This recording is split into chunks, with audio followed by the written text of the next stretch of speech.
La carpe a fait un retour remarqué dans le monde de la gastronomie en Rhône-Alpes. Elle débarque à présent dans le monde de la maroquinerie. Son cuir est aujourd'hui travaillé par quelques professionnels. Une belle façon de valoriser ce qui était considéré jusqu'à présent comme un déchet. Franck Grasso et Sandra Méallier. Bleu, rouge, miel, chocolat, noir. Lorsqu'elle sort de la tannerie, la carpe est arc-en-ciel. Et elle a la peau dure, comme endurcie par son passé dans les étangs de la Dombes. La pêche en carpe y est toujours miraculeuse, mais à part les filets, on fait bien peu de choses du reste. D'où la volonté d'exploiter la peau.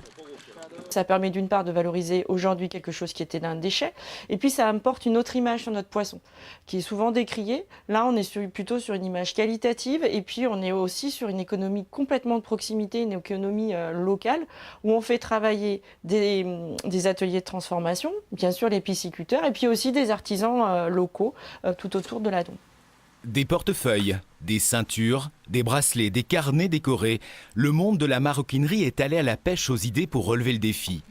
Dans son atelier de Meximieux, Amarande a imaginé des étuis à couteau et des porte-clés à partir de cette matière première pour le moins exotique. Elle se travaille comme du cuir de veau ou du cuir de chevreau. Elle est un petit peu raide, mais sinon c'est exactement le même travail. Le cuir exotique se développe énormément. Le cuir de carpe est un cuir exotique.